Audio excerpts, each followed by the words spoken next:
This video is just going to be a quick review on some of the changes that have occurred in this country with voting and some of the things that influence why the Americans vote the way they do. So it's important for you not to get confused on the AP test that suffrage also means like voting rights. So when we talk about groups having the right to suffrage, right, that means voting rights. So the only mention of voting in the original Constitution before amendments is Article 1, Section 2, where it talks about how elections work in the House of Representatives and kind of alludes to the fact that the state governments should be left making like most of the voting requirements. So initially, the states could decide who essentially was eligible to vote in their states in the various elections. All right. The trend, obviously, is that over the course of American history, amendments and laws have expanded the electorate. The electorate is what we call the number of people in this country that are eligible to vote.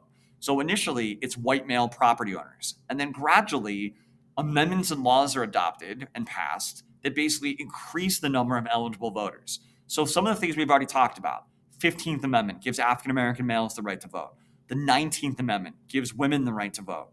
24th Amendment eliminates the poll tax. The Voting Rights Act of 1965 is instrumental in eliminating all the other barriers like grandfather clauses and literacy tests and things like that.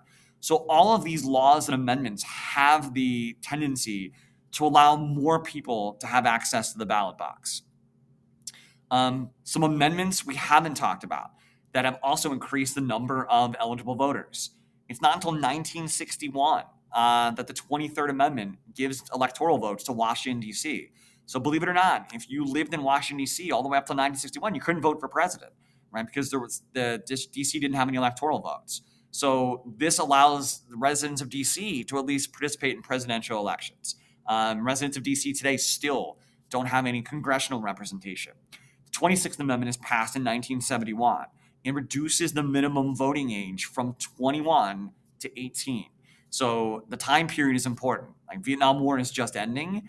And one of the things that was happening is that lots of American males are being sent off to die for the country at the age of 18 because of the draft, right? That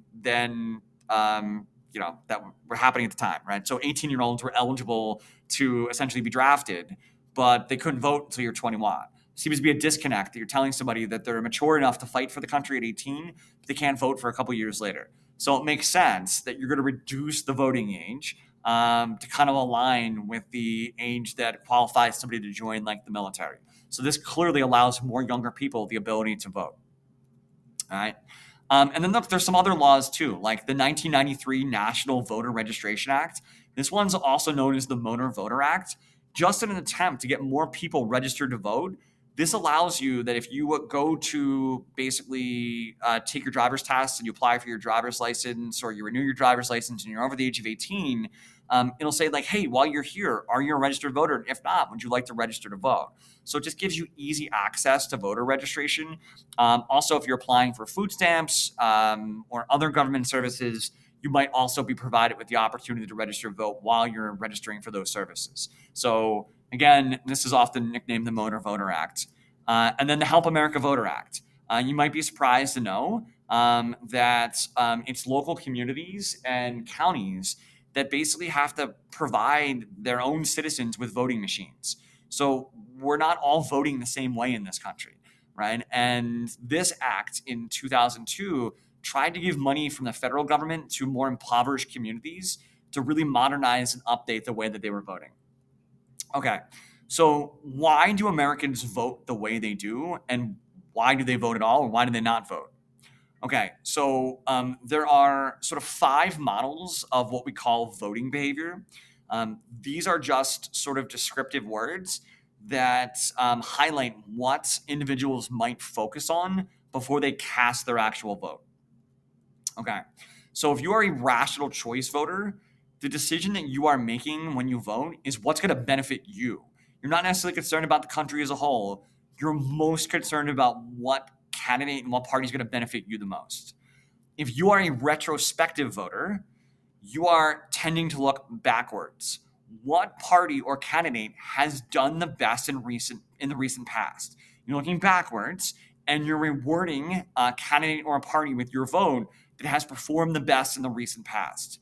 If you are a prospective voter, it's kind of the opposite. You're going to vote for the party or candidate that you feel like is most equipped to handle whatever the problems you're going to be moving forward, right? Focusing on the future.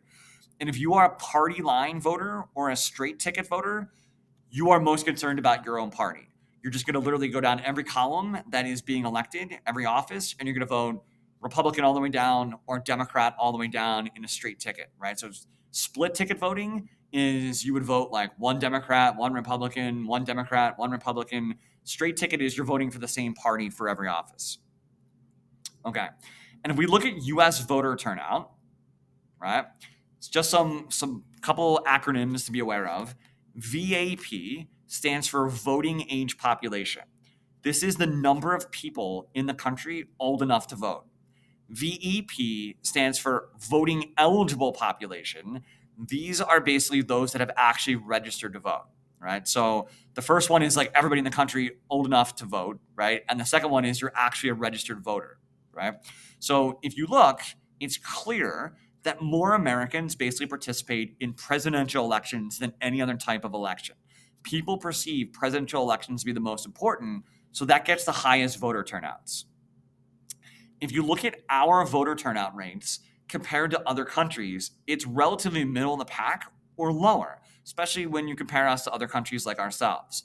One of the reasons is Americans, compared to citizens of other countries, possess what's called low voter efficacy. Voter efficacy is the belief that individuals can make a difference. And unfortunately, Americans just aren't prone to believe that they as an individual can make a difference.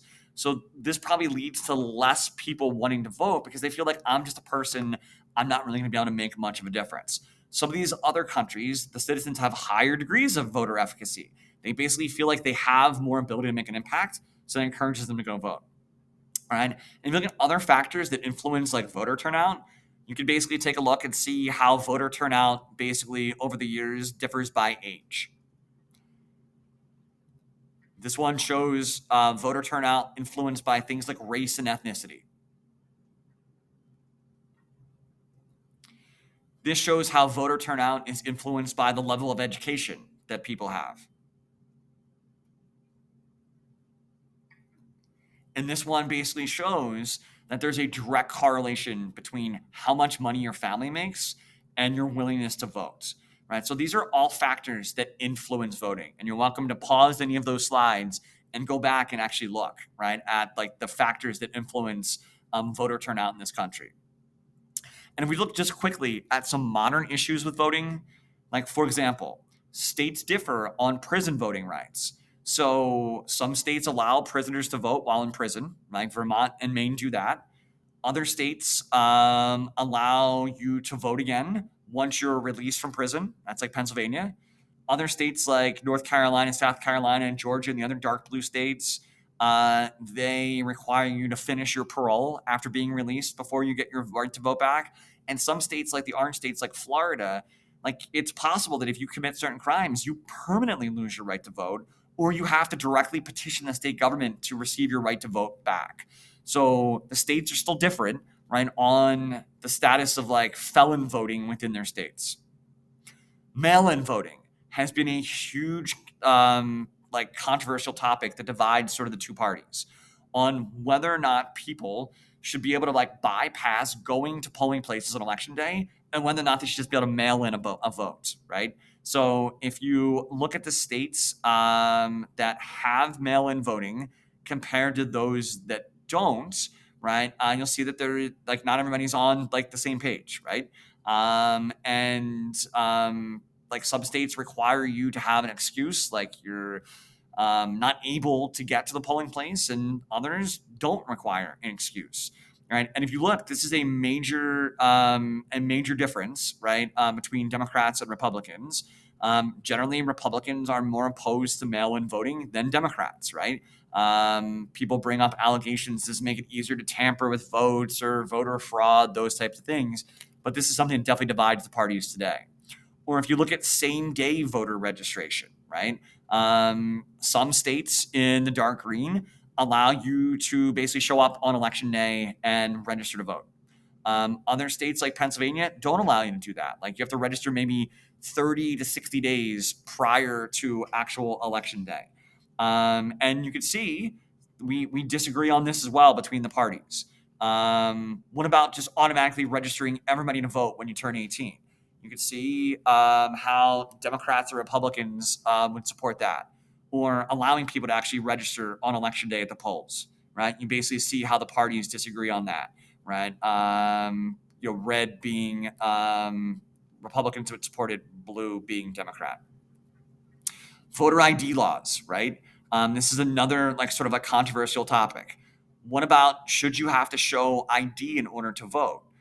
Some argue that this basically helps cut down on voter fraud, and others argue that this is an attempt by states to cut out voters that are less likely to have ID because they don't have licenses to drive cars, especially if you live in an inner city area. So again, the states in the gray, like Pennsylvania, don't require any kind of ID when you vote. The states in the orange color require some sort of non-photo ID, and the blue states require an actual photo ID to vote. The Supreme Court has decided that it's a state-by-state decision, and you can see Democrats and Republicans very much disagree on whether or not a photo ID should be presented as well. So we still have some issues today that are controversial regarding the right to vote.